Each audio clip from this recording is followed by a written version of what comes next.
Begini Kak Yuni, selama Anda jadi orang Islam, pernah dengar hadis yang mengatakan bahwa Nabi Isa akan datang kelak untuk mematahkan salib? Nggak pernah dengar. Makanya saya bilang teman-teman, banyak memang umat muslim itu yang awam, yang mereka tidak mengerti ajaran agama Islam. Kelak Nabi Isa itu akan datang untuk mematahkan salib. Nah, sebelum Nabi Isa datang mematahkan salib, umat Islam udah praktek duluan. Nah, ada salib diturunkan, dibanting-bantingnya, dipatahkan. Yang saya bilang begitu Kak Yuni. Jadi, tadi kan Kak Yuni bilang, saya tidak setuju tuh dengan kelakuan umat muslim yang merusak salib, dipatahkan salibnya. Ketika Anda mengatakan tidak setuju dengan hal itu, besok Nabi Isa akan turun mematahkan salib, Anda juga bilang gak setuju dengan perbuatan Nabi Isa. Loh iya gimana? Kalau Nabi Isa mematahkan salib besok, apakah Anda akan mengatakan tidak setuju? Diskusi menarik Edis TV dan Kak Yuni. Nabi Isa akan datang mematahkan salib. Uclim di Sukabumi datang menurunkan salib. Mari kita simak diskusi mereka sampai tuntas. Begini Kak Yuni, tahu kejadian yang di Sukabumi, Pelabuhan Ratu, Jawa Barat? Yang kapan? Yang sekarang lagi viral, yang umat muslim merusak salah satu tempat di mana ada orang Kristen sedang melakukan kegiatan kekristenan, kemudian menurunkan salib, merusaknya, membanting-bantingnya. Belum, saya belum dengar. Belum dengar. Maaf ya Kak, saya Ini nggak gambarnya. tahu. Ini gambarnya nih, kelihatan ya. Ini mereka Oh, sedang iya, menurunkan salib, betul? terima kasih. Kelihatan ya? Oh ya, tapi saya belum tahu Kak.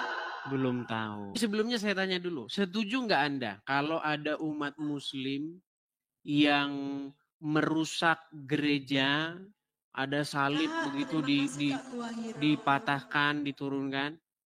Ya nggak setuju, soalnya kita sesama agama saling menghormati. Begini Kak Yuni, selama Anda jadi orang Islam, Ya. pernah dengar nggak Nabi Isa akan datang?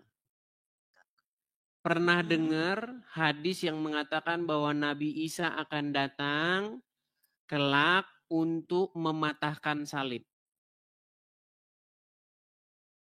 Nggak pernah dengar. Makanya saya bilang teman-teman, banyak memang umat muslim itu yang awam, yang mereka tidak mengerti ajaran agama Islam. Begini Kak Yuni, di dalam sebuah hadis dikatakan bahwa kelak Nabi Isa itu akan datang untuk mematahkan salib.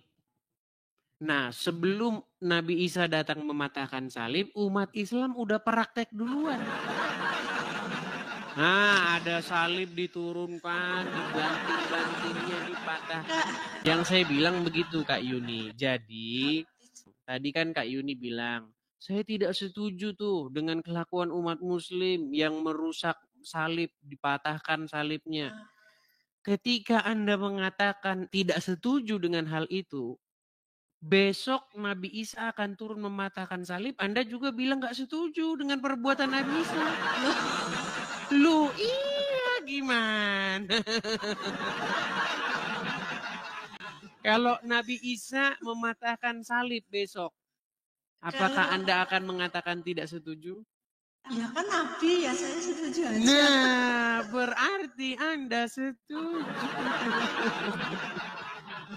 Maksudku kan Nabi, dia sendiri yang, kalau kita kan di Indonesia apalagi ya, agama kan ada 5 yang viral ya. Maksudku kok yang viral, yang diakui negara kan ada 6 ya sekarang, apa 5? Saya bilang 5 yang aku tahu dari Islam, Kristen, Katolik, Hindu, Buddha, Hindu, Konghucu. Buddha. 6. Kan 5 kan. Nah, Enam, kalau enam. dari 6 malah sekarang ya. 6. Nah, kalau dari kecil saya sudah diajarin sama guru saya ya, itu tidak boleh saling mencela, menghina, mengejek. Pokoknya kita saling menghormati satu sama lainnya. Itu. Apakah Nah, Isa terus- nanti akan datang untuk menghormati salib? Isa datang untuk Berat, saudara. Kan makanya serba salah, dilema gitu loh.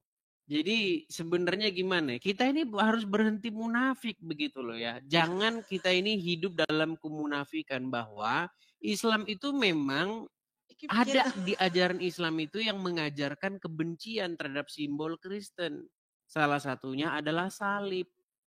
Salib itu kan simbol Kristen dan itu akan dipatahkan oleh Isa.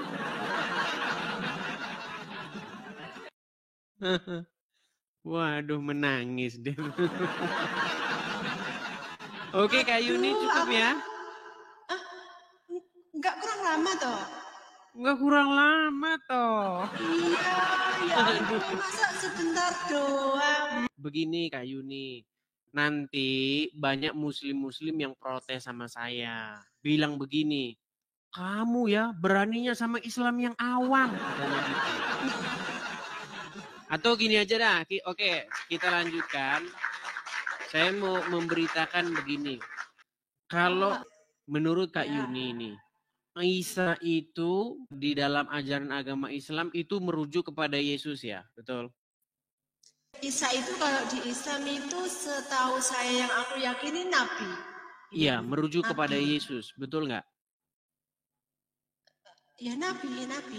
Iya, Isa kan versi Islamnya. Ibunya namanya Maryam, betul? Betul. Nah, kalau Yesus yang mengandung tanpa menikah. Oke. Langsung mengandung dari Tuhan. Oke. Ya. Di dalam ajaran Kristen ada tokoh namanya Yesus. Ibunya juga bernama Maria. Dikandung juga tanpa persetubuhan. Berarti Ya. itu kan merujuk kepada sosok itu, betul nggak? Oke, kita ngobrol santai nih. Begini, Kak Yuni. Di dalam ajaran agama Islam, menurut Al-Quran nih, sosok yang suci, tidak berdosa, itu siapa? Maryam. Tapi yang tegas-tegas dikatakan di sosok yang suci dan tidak berdosa itu adalah Isa. Itu ada di dalam Quran, surat Maryam ayat yang ke-19. Ketika malaikat datang kepada Maryam, ruhana ya, ruhnya Allah yang menjelma menjadi manusia datang kepada Maryam. Dia berkata kepada Maryam, "Innama ana rasulu li ahaba laki gulaman zakiyan." Tahu? Kak Edis, aku ini pernah dengar Kak Edis TV, tapi kok aku belum mengenal banget ya Kak. Maaf ya Kak. Kak Edis TV ini berarti agamanya apa kok pinter ngaji? Saya adalah seorang Kristen, Kak Yuli. Kak Yuni. Terus kok pinter? Karena saya mempelajari agama Islam. Oh, jadi semua agama dipelajari gitu? Ya enggak semua agama. Semua agama saya pelajari, tapi yang paling dalam saya pelajari itu Islam dan Kristen. Saya baca Al-Quran tuh sudah saya khatamkan. Dari Al-Fatihah sampai Anas, dari Anas balik lagi ke Al-Fatihah. Itu sudah saya khatamkan lebih dari 100 kali. Bahkan saya berani mengatakan, di bawah kolong langit ini tidak ada orang Islam yang lebih ngerti agama Islam daripada saya. Gak ada. Malah ada yang ngatain katanya saya Islam KTP gitu jadi Kak. Nah itu. Kalau jadi gini Kak Yuni, tahu nggak alasan Kak Yuni? Aku memang nggak mondok Kak. tapi saya Islam dari lahir. Iya, begini Kak Yuni, tahu nggak? Menurut saya, Anda ini orang baik. Orang yang rata-rata lah baik. Anda mengasihi sesama orang Kristen, Anda kasihi.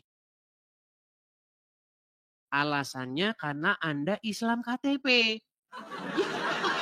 Iya, makanya saya Yang bilang. mana kui? Lu Ya ya? enggak. Soalnya Yang mana kui, ustaz-ustaz Rek? semua yang Iya, Islam. Rek. Enggak. Aku mau jawab di sini kalau Oke, aku silakan. datangnya KTP. Kalau Silakan. Islam KTP itu orangnya cuma KTP-nya memang Islam, tapi dia nggak akan sholat, nggak menghormati orang mungkin ya. Terus semena-mena.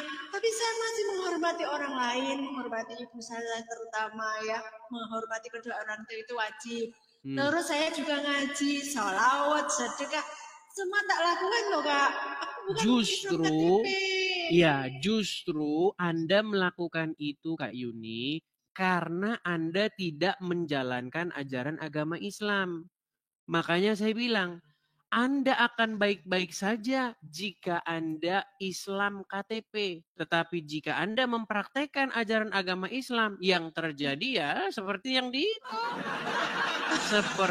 yang di Sukabumi. Ada salib dipatahkan.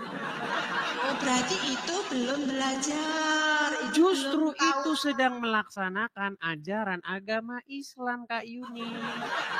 Enggak, dari sana pun kalau agama Islam itu diwajibkan menghormati agama lain.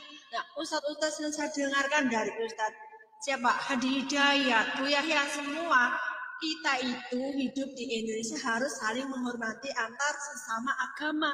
Enggak boleh saling mencela gitu. Itu iya, tetapi hadis-hadis berbunyi yang sebaliknya. Jika kamu bertemu dengan Wahyudi dan Nasrani di jalan, maka desaklah mereka ke jalan yang sempit. Pernah dengar hadisnya? Enggak. Nah, perangilah orang-orang. Aku dengarnya cuma saling menghormati aja. Jadi kalau misalnya saya selawat ya Kak, saya kan selawat di sini roomnya selawat, kadang PKPK sama teman juga, kadang itu qasidah. Nah, mereka yang masuk itu kan ada orang Kristen. Kak Yuni, saya Kristen, tapi saya kok asik mendengarkan Kak Yuni selawat. Nah, ada gitu juga. Ya, itu artinya dua orang awam sedang berbicara. Oke lah Kak Yuni ya, kita cari dulu muslim yang sungguhan, yang ustazah sungguhan ya.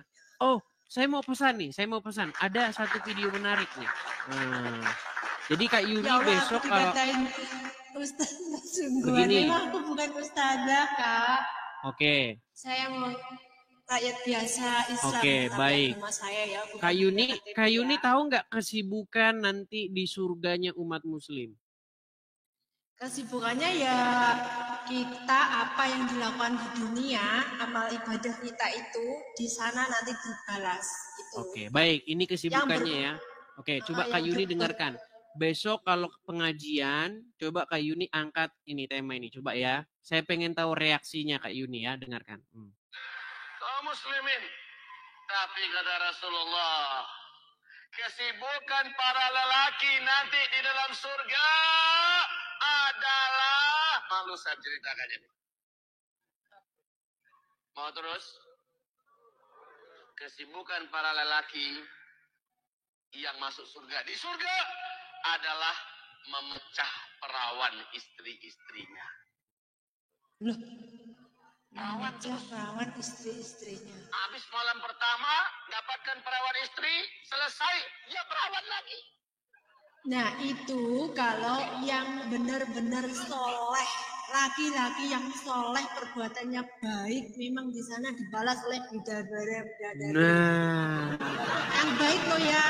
Tapi kalau kelakuannya yang di dunia itu bejat. Ya apa tidak salah. Itu?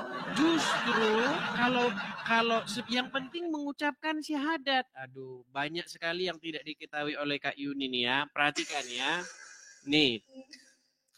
Perhatikan ini Kak Yuni ya. Yang penting mengucapkan syahadat. Nih, perhatikan.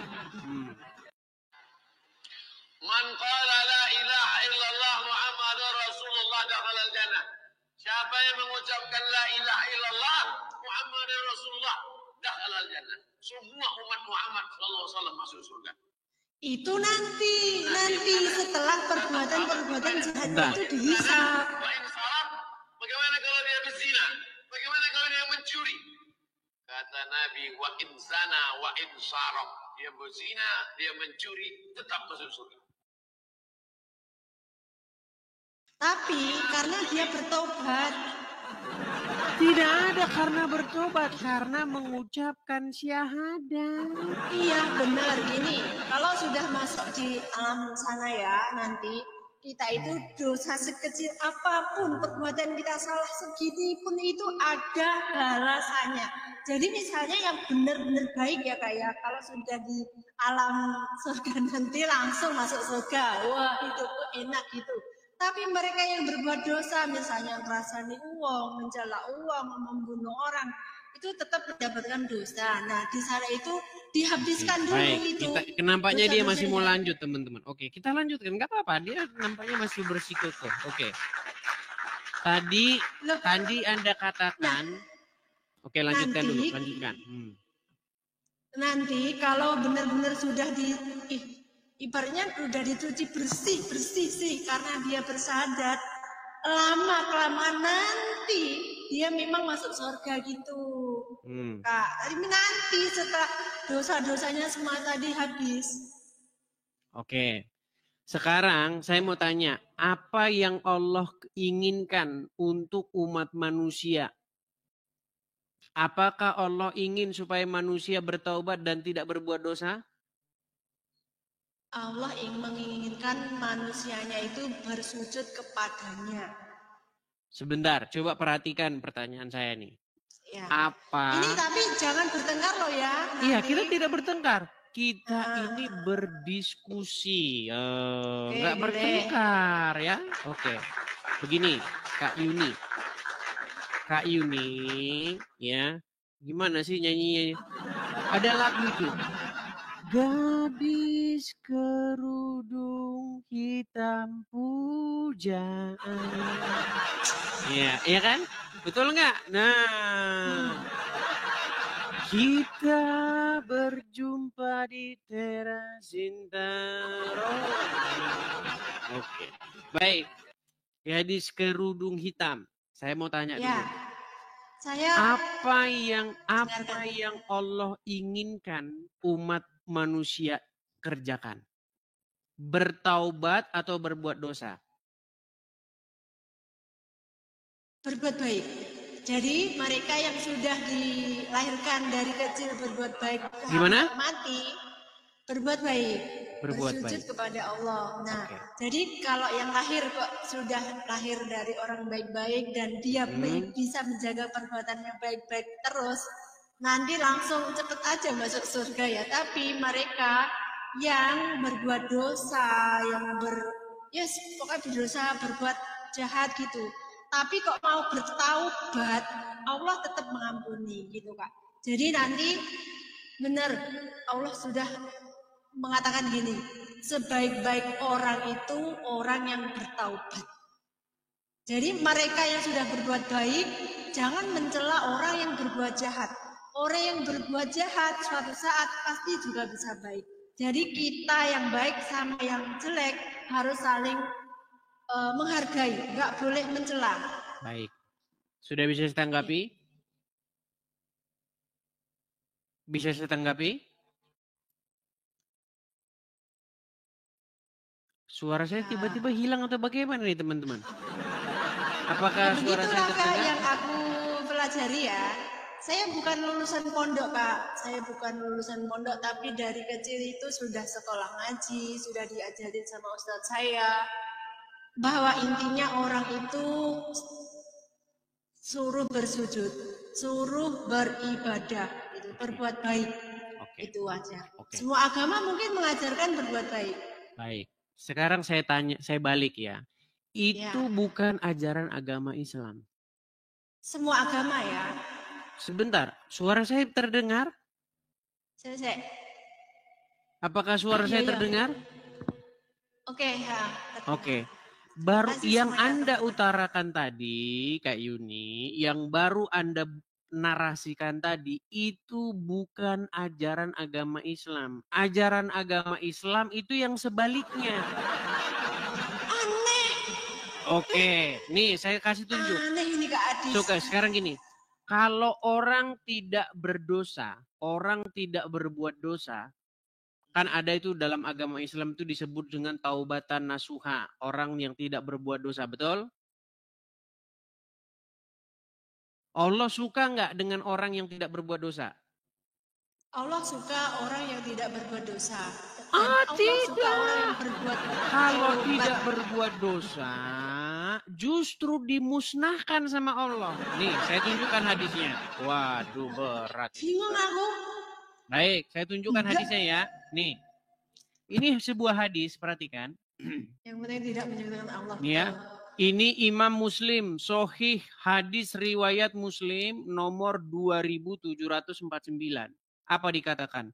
Demi zat yang diriku berada di tangannya, jika kalian tidak berbuat dosa, Allah akan hilangkan kalian dan akan datangkan kaum lain yang berbuat dosa.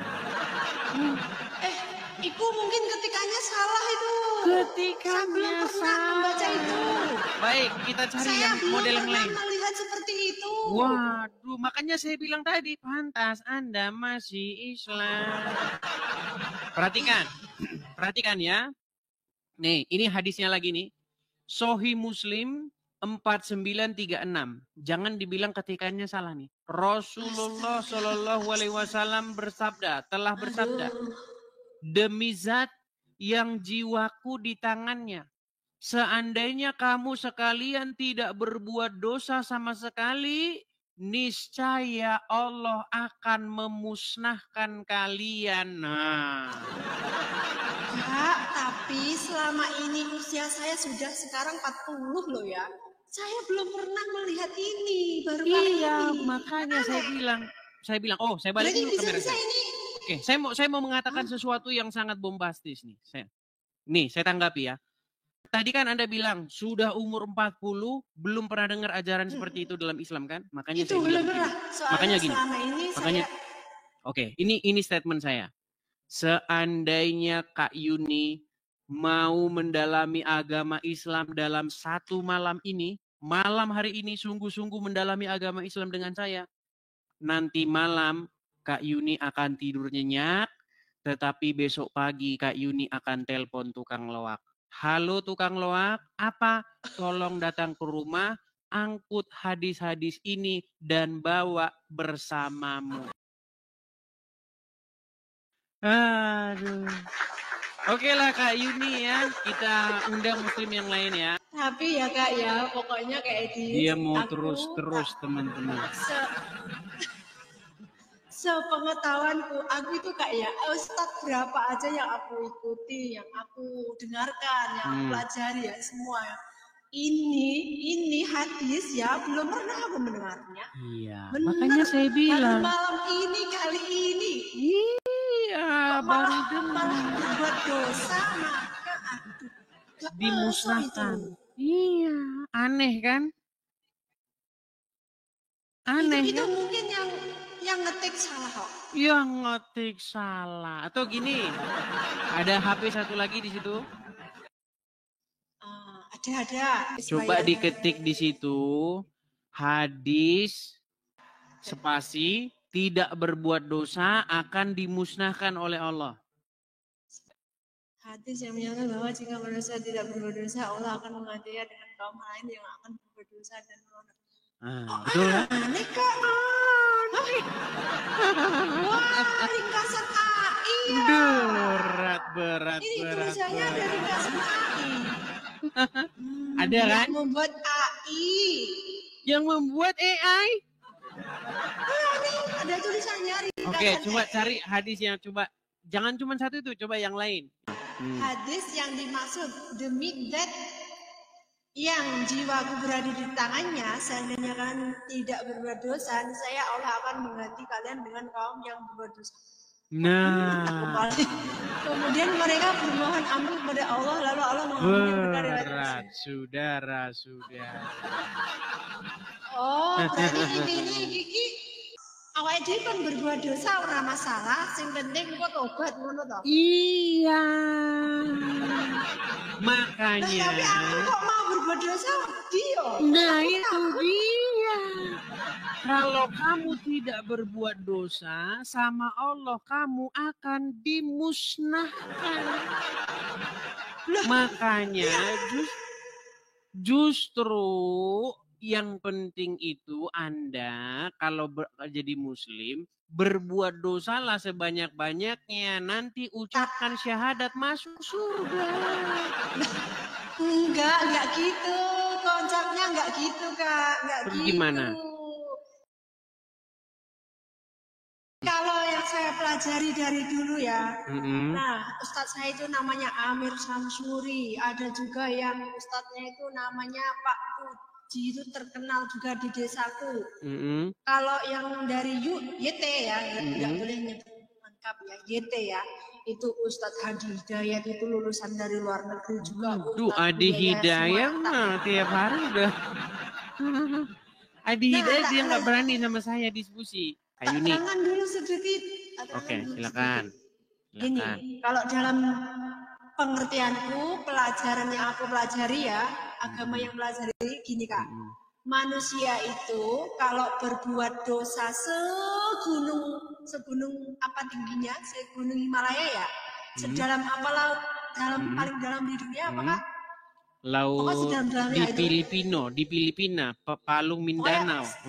Nah, itu kalau mau berbuat tobat, benar-benar tobatan nasuha, tidak akan mengulangi hal itu lagi. Itu memang bagaikan bayi yang baru lahir, nol. Di sana nol, walaupun tadi sudah segitu banyak dosa gitu. Itu, jangan percaya. Jadi kalian semua yang misalnya sudah benar-benar berbuat dosa parah, bertobat, dan tidak akan mengulangi lagi, yaitu ibarat bayi yang baru lahir, nol dosanya. Baik. Oke, saya tanggapi ya. Ada dua dari statement Kak Yuni tadi. Dua-duanya merupakan fitnah terhadap ajaran agama Islam. Itu di sini Kak Yuni sudah memfitnah Muhammad dan memfitnah Allah. Jangan Baik. Begini, Kak Yuni, di situ ada Al-Quran ya? Ada. Oke, coba. Tapi artinya nggak ada. Artinya tidak ada. Ya. Coba diketik saja di Google karena di situ tidak ada artinya, ya. Saya ada, sudah bilang. Tapi di kamar sebelah Kak, aku tidak mencari. Oke, begini Kak Yuni ya. Alasan kamu masih Islam, salah satunya adalah karena kamu membaca Al-Quran, tapi kamu tidak membaca artinya. Jikalau kamu membaca artinya, kadang-kadang pakai arti. Oke, coba ketik di Google surat At-Tahrim ayat yang ke-8. Tadi kamu bilang kan kalau orang bertaubat pasti akan diampuni, bahkan seperti bayi yang baru dilahirkan. Oke, coba kita buktikan. At-Tahrim ayat berapa? Ayat ke-8. Ayat 8. Ya. Jadi menurutmu ya, kalau orang sungguh-sungguh taubat nasuha, pasti diampuni? Iya. Wah, tidak benar. Bukan menurutku, dari Ustadz juga yang aku belajar. Ustadz itu telah memfitnah Al-Quran. Kita buka ayatnya. Apa kata Allah, apa kata Al-Quran, kalau sungguh-sungguh bertaubat. Coba. At-Tahrim ayat 8. Wahai orang-orang yang beriman, bertaubatlah kepada Allah dengan taubat yang semurni-murninya. Tobat nasuha. Mudah-mudahan Tuhanmu akan menghapus kesalahan-kesalahanmu dan memasukkanmu ke dalam surga yang mengalir di bawahnya sungai-sungai pada hari ketika Allah tidak menghinakan Nabi dan orang-orang yang beriman bersamanya. Cahaya mereka memancar di hadapan dan di sebelah kanannya. Mereka berkata, ya Tuhan kami, sempurnakanlah untuk kami cahaya kami dan ampunilah kami. Sesungguhnya Engkau Maha Kuasa atas segala sesuatu. Terus yang salah. Di situ kalau sudah taubat nasuha, taubat yang semurni-murninya, pasti diampuni atau mudah-mudahan diampuni? Coba baca lagi.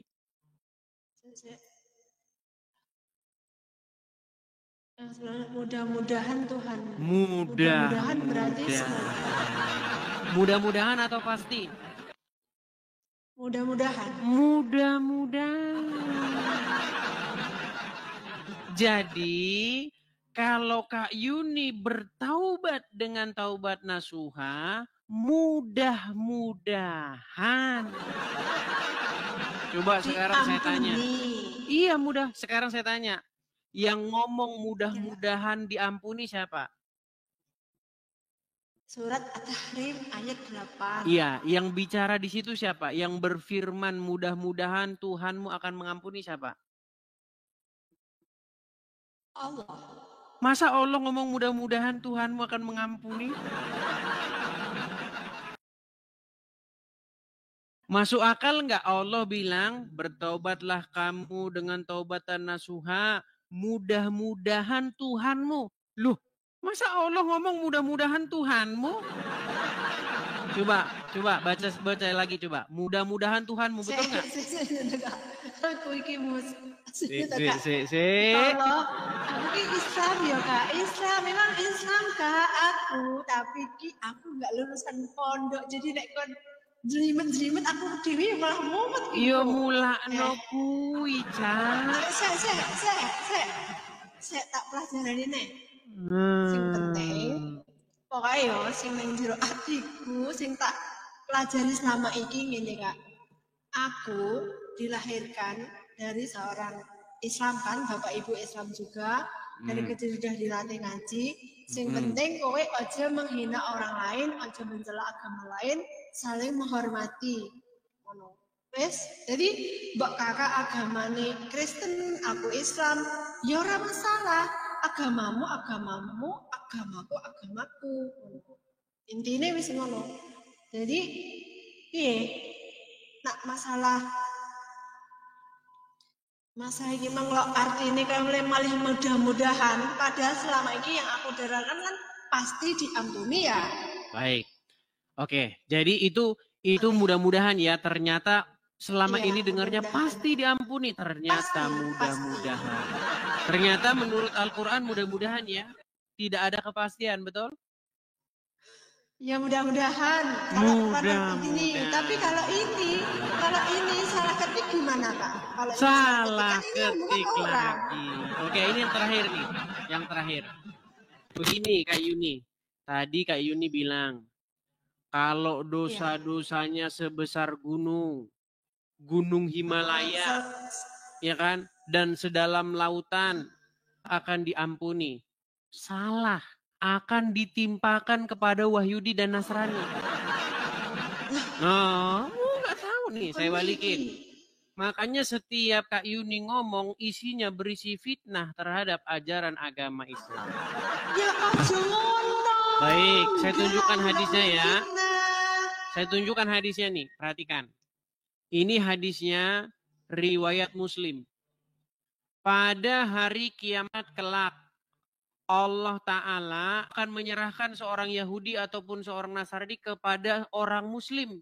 Kemudian Allah Ta'ala akan berfirman, inilah penebusmu dari api neraka. Saya tunjukkan lagi hadisnya ya. Nih, dosa sebesar gunung nih, dosa atau gini, Kak Yuni bisa ketik di situ di Google, dosa sebesar gunung. Coba ketik. Ditimpakan kepada Yahudi. Coba.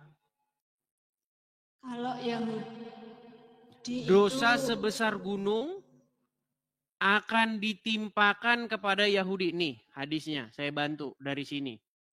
Kelihatan ya, ini hadisnya panjang. Nih ya, perhatikan. Hadisnya panjang. Apa di sini dikatakan? Aku baca komen juga tambah mumet iki. Itu gak sing bener ki. Sing penting yo Nih. aku wis Oh, ini hadisnya nih. Kak Edis, aku menghormati agama lain, aku menghormati Oke, ini saya Hindu, bacakan Buddha, dulu ya Kristen, Kak Yuni semuanya ya. gitu loh maksud Oke saya. nih. Sahih Pokoknya Muslim 4969 telah menceritakan kepada kami Abu Bakar, Abu Shibah telah menceritakan kepada kami dan seterusnya dari Rasulullah bersabda. Perhatikan ya, Rasulullah bersabda, pada hari kiamat kelak Allah Subhanahu wa taala akan menyerahkan seorang Yahudi ataupun seorang Nasrani kepada seorang muslim. Kemudian Allah Ta'ala akan berkata, inilah penebusmu dari siksa api neraka. Nih. Jelas ini hadisnya. Ya kan? Di sini tentang bagaimana umat, ada juga nih umat muslim nanti akan nih. Pada hari kiamat kelak, sekelompok dari kaum muslimin akan datang membawa dosanya sebesar gunung. Tadi gunung Himalaya kan? Betul? Gede ini. Nih. Dari hari kiamat kelak, sekelompok dari kaum muslimin akan datang membawa dosa mereka yang sebesar gunung. Lalu Allah akan mengampuni dosa-dosanya, kemudian dibebankannya kepada orang-orang Yahudi dan Nasrani. Artinya orang Islam yang bikin dosa, Wahyudi yang menangkannya. Nah. Loh, ya, tapi yang aku yakini itu belum pernah aku dengarkan. Jadi yang aku yakini sampai sekarang pun aku tetap Islam dan aku menghormati agama lain. Itu Baik. Edis ya. Seperti Jadi yang saya bilang. Aku tetap menghormati Kak Edis sebagai agama Kristen ya. Dan yang lain-lain di sini misalnya ada agama lain juga aku juga menghormati. Saya juga itu tadi sudah sebutkan agamamu, agamaku, kayak gitu ya Kak ya. Oke.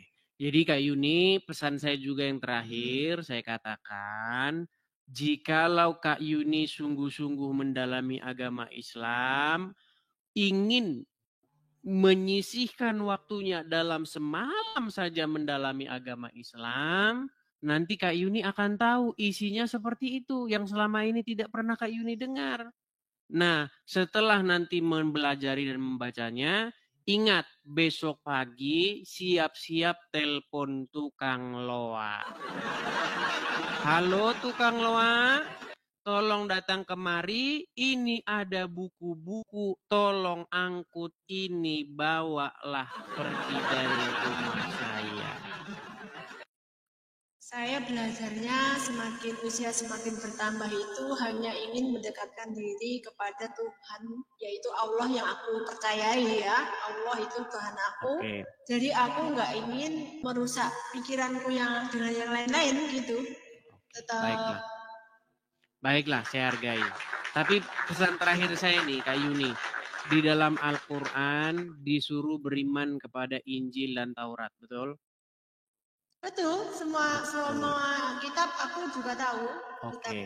Sekarang saya tanya, adakah Injil dan Taurat di rumah?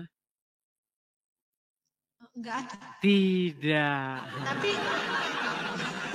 Tapi kan kalau ingin belajar kan memang sekarang zaman internet juga bisa dan isinya juga semua bagus kok. Iya, makanya kalau Kak Yuni membaca Injil dan Taurat, pasti nanti Kak Yuni tidak mengimani lagi yang selama ini Kak Yuni imani. Enggak. Oke lah. Saya tetap iman. Oke lah, jangan dipaksakan ya. Oke, begitu Kak Yuni ya. Sudah cukup ya? Ya. Oke, terima kasih. Bapak Ibu Saudara yang dikasihi oleh Tuhan, sudah menjadi berita viral beberapa hari yang lalu, ada tindakan yang tidak terpuji dari beberapa orang yang mengganggu adanya retreat atau acara kekristenan di sebuah rumah yang kelihatannya dijadikan villa di wilayah Sukabumi. Kita melihat bagaimana mereka melakukan tindakan-tindakan yang menurut saya melanggar hukum. Kalau tidak salah, berita terbaru sudah ditetapkan lebih dari 5 orang tersangka terkait dengan perusakan rumah tersebut. Yang paling memprihatinkan adalah di sana ada simbol keagamaan. Dalam hal ini simbol agama Kristen, yaitu salib yang diturunkan dari lantai 2 oleh seorang, dan setelah itu salib itu dipakai untuk menghancurkan kaca-kaca jendela. Terus terang, ini merupakan satu tindakan yang sangat memprihatinkan, terlebih di negara kita Kesatuan Republik Indonesia yang sungguh-sungguh menghargai keperbedaan yang ada, termasuk keperbedaan dalam hal agama. Itu merupakan tindakan yang tidak patut untuk dicontoh. Karena biar bagaimanapun, sebagai sesama anak bangsa, yang mana di Indonesia ini diakui ada 6 agama: Islam, Kristen, Katolik, Hindu, Buddha, Konghucu, memiliki hak yang sama untuk beribadah sesuai dengan keyakinan dan kepercayaan masing-masing. Mungkin ada di antara kita yang akan berargumentasi, kenapa tempat itu dipakai sebagai kegiatan ibadah? Saya perlu menyampaikan kepada kita, yang namanya untuk berkumpul itu dilindungi oleh undang-undang di negara ini. Yang namanya beribadah dilindungi oleh hukum yang ada di Indonesia. Doa dan harapan kita, biar ke depan muncul kedewasaan yang lebih lagi bagi setiap kita di dalam beragama. Saya setuju sekali dengan pernyataan dari almarhum Kiai Haji Zainuddin MJ. Beliau berkata, kesalehan agama harus berdampak kepada kesalehan sosial. Artinya, jika saya sebagai seorang Kristen mengaku beragama, mengaku memiliki keimanan, keyakinan, kepercayaan kepada Tuhan yang saya sembah, hal itu akan terlihat secara jelas bagaimana saya hidup di tengah-tengah masyarakat yang majemuk, baik dalam hal suku, ras, golongan, termasuk agama sekalipun. Tadi saudara kita Kak Yuni mengatakan, kalau ada orang yang menurunkan salib seperti itu, maka saya tidak setuju, karena kita harus menghargai orang lain yang berbeda keyakinan dengan kita.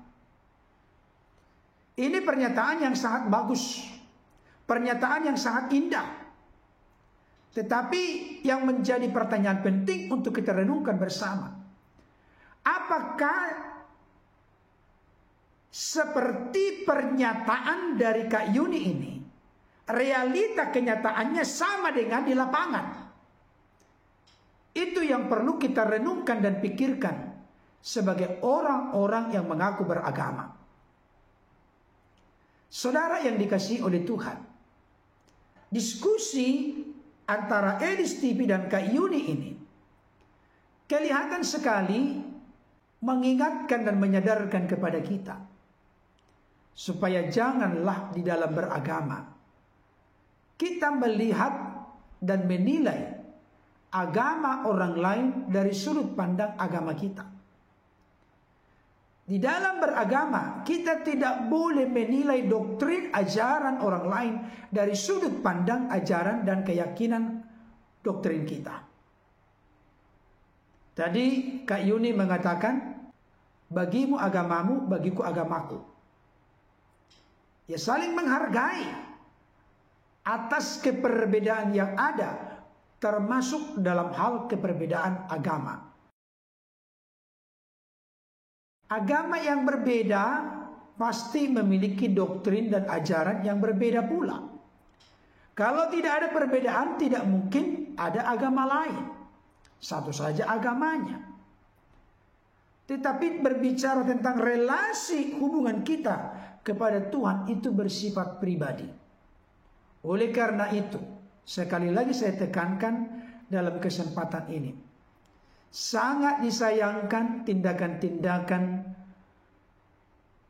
yang melakukan pengerusakan seperti yang ada di Sukabumi yang telah viral tersebut. Ya, informasi yang saya dapat terakhir sudah berdamai dan siap untuk membayar ganti rugi. Ya, mudah-mudahan itu terrealisasi dan terlaksana, dan menyadari kekurangan kelemahan masing-masing. Saya pikir di tengah-tengah bangsa dan negara Republik Indonesia ini, kita perlu tertib aturan. Tetapi aturan yang dibuat itu, biarlah kiranya berlaku secara merata, berlaku kepada semua pihak. Jangan sampai pihak atau kelompok tertentu dituntut untuk menuruti aturan atau hukum, tapi diri sendiri yang melakukan protes tidak menuruti aturan atau hukum. Firman Tuhan berkata, janganlah engkau melihat selumbar di mata saudaramu, sedangkan balok di depan matamu sendiri tidak engkau lihat. Artinya, yang lebih bijaksana dalam hidup ini adalah mari kita mengoreksi, mengevaluasi, mengintrospeksi diri kita dulu. Setelah itu baru kita memiliki tanggung jawab untuk memberikan masukan, nasihat kepada orang lain.